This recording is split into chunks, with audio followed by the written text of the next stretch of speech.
Bonjour, je suis très heureuse de vous retrouver dans ce podcast. Ça fait longtemps que je ne suis pas venue, mais c'est toujours un plaisir de venir et je suis super contente que vous continuez à le faire vivre depuis la NUPES et toutes les actions qui ont été menées depuis. Mais plaisir partagé et merci beaucoup de venir aujourd'hui nous parler de protection des océans. Donc, je vais vous laisser tranquillement commencer l'interview. Merci Antoine de t'être proposé pour modérer cette chronique. Voilà, on a hâte d'en savoir plus avec vous deux. Merci Lucie. Bien, bonsoir Mathilde.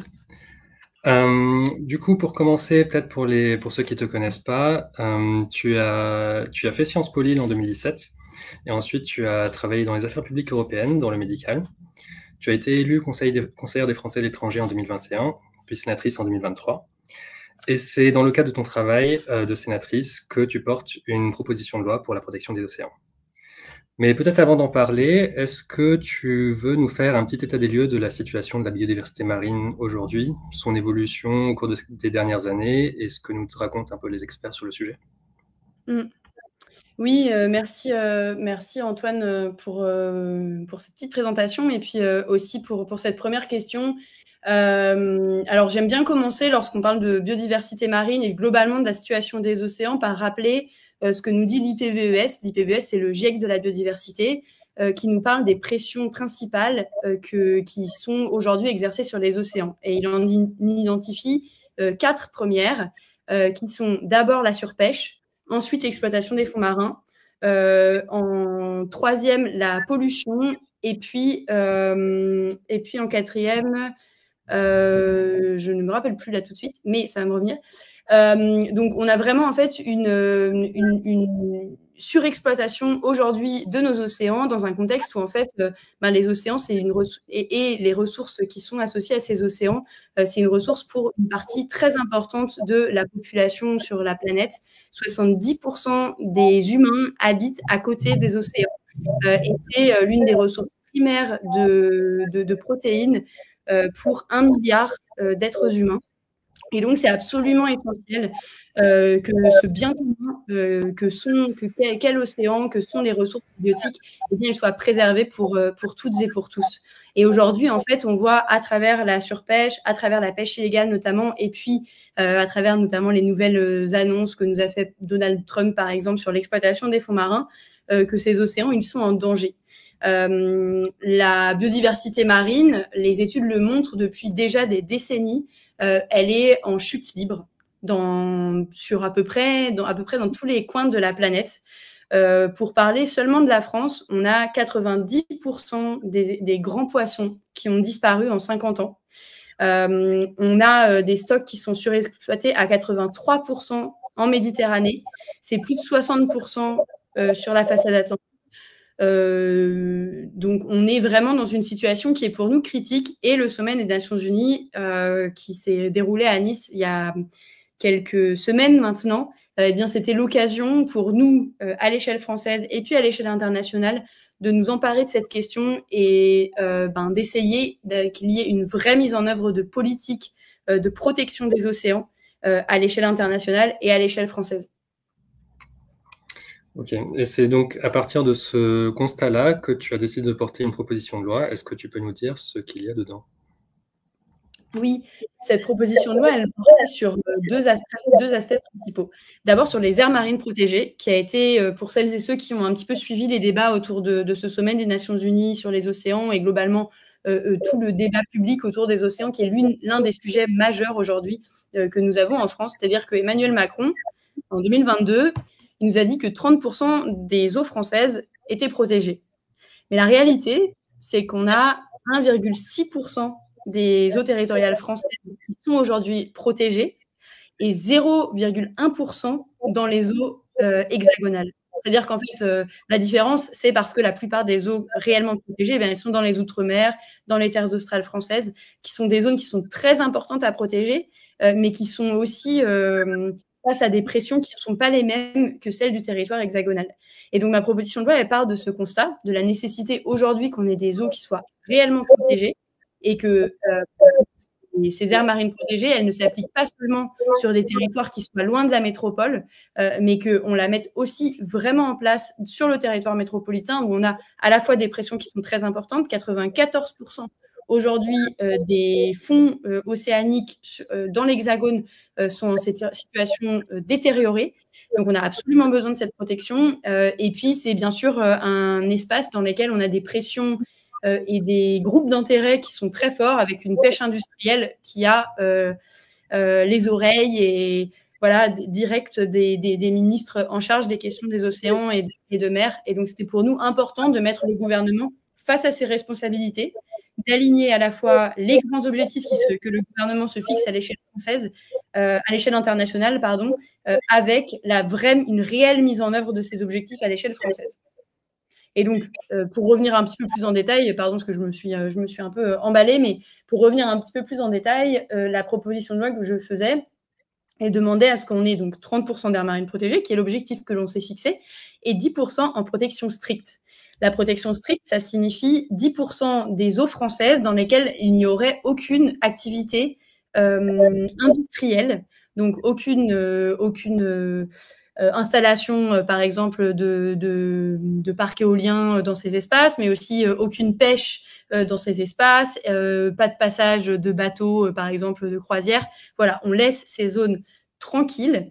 Et c'est ce que, d'après les scientifiques, c'est ce qui est le plus efficace pour permettre une vraie restauration de la biodiversité.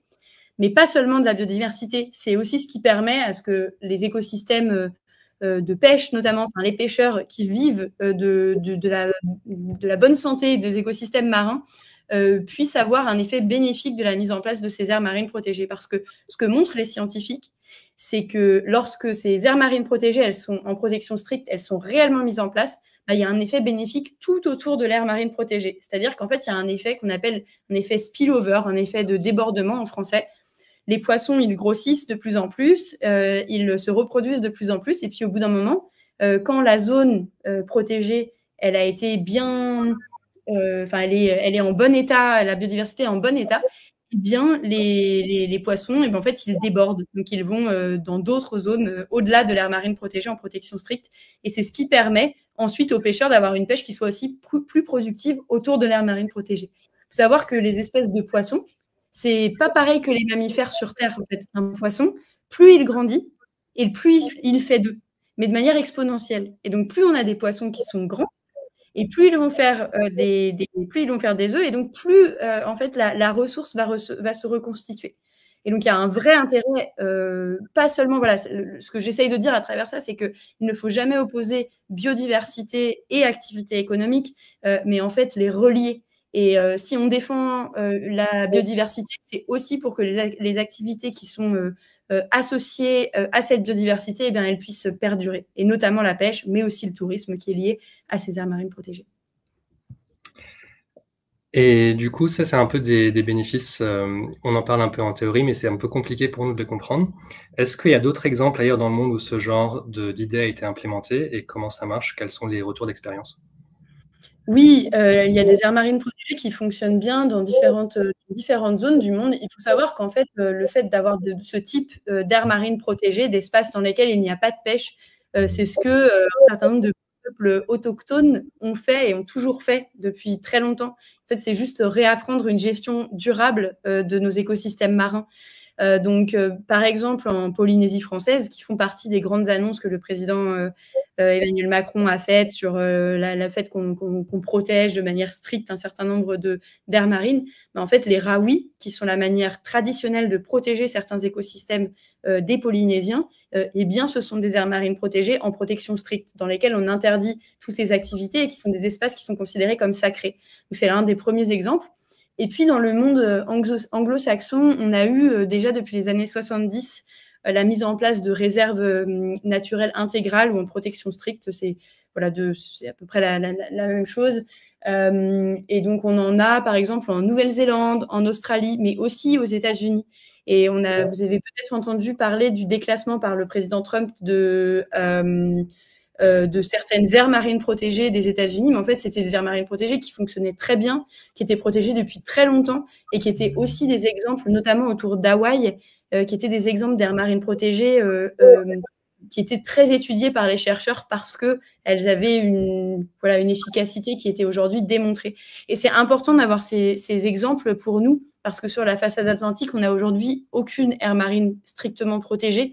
Et donc, c'est important d'avoir des exemples, notamment sur des surfaces ouvertes qui sont moins... La Méditerranée, c'est une mer assez spécifique, mais dans des espaces où on a des espèces qui sont, par exemple, très migratoires, c'est intéressant d'avoir ces exemples pour montrer que oui, ça fonctionne de mettre en place des aires marines protégées dans ce type d'écosystème.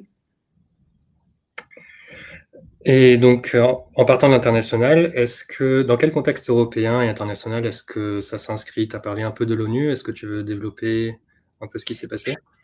Ouais, alors en fait, on est dans un contexte où la France accueillant ce sommet des Nations Unies à Nice, eh bien, le gouvernement était face à souhaitait faire des annonces à l'échelle internationale et à l'échelle française. La principale annonce qui devait être faite, c'était celle de la ratification du BBNJ. Le BBNJ, c'est un traité international qui permet une forme de gouvernance sur la protection des océans et la mise en place de 30% de nos océans en aires marines protégées. En fait, ce qu'on se rend compte lorsqu'on travaille sur cette question à l'échelle internationale, c'est qu'en fait, on a eu une inflation de la mise en place de ce type d'aires marines protégées, en fait, avec des effets d'annonce de beaucoup d'États, mais une mise en œuvre qui est plus compliquée lorsqu'on regarde dans la réalité de cette mise en œuvre. Mais bon, la mise en œuvre de ce traité, en tant que tel, ça aurait été une bonne nouvelle. La réalité, c'est qu'on n'a pas encore 60 États qui ont ratifié ce traité.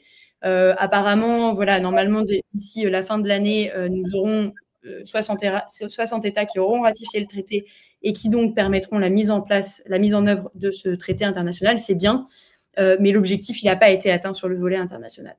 Et puis nous, de beaucoup d'ONG au niveau français, nous essayons de pousser dans ce contexte-là la mise en place de vraies aires marines protégées en France et du respect de cette protection, à la fois dans les 30% d'aires marines protégées. Il faut savoir qu'aujourd'hui, on a une pêche au chalut qui est une pêche qui est très destructrice pour les fonds marins, pour les ressources halieutiques, enfin pour les poissons, qui est toujours autorisée dans ces aires marines protégées. Et on pêche aujourd'hui plus dans les aires marines protégées qu'en dehors des aires marines protégées, ce qui est une aberration.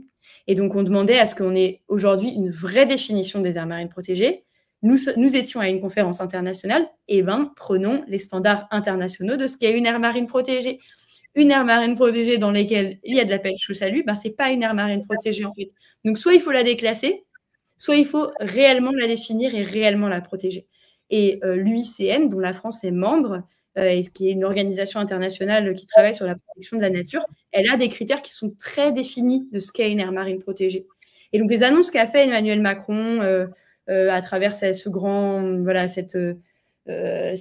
entretien qu'il a fait sur les océans, mais en fait, elles ne nous ont pas du tout convaincus, ni nous, ni les ONG, puisque dans les annonces qui ont été faites et dans les annonces qu'on a vues en plus de détails sur quelles zones seraient réellement protégées, en fait, on arrive encore à peu près 4% d'aires marines protégées en France, qu'il appelle en protection forte, stricte, on ne sait pas trop, des zones où on va interdire le chalut, bref, en tout cas, du coup, on n'est pas du tout à l'objectif de 30%, ni à l'objectif de 10% en protection stricte.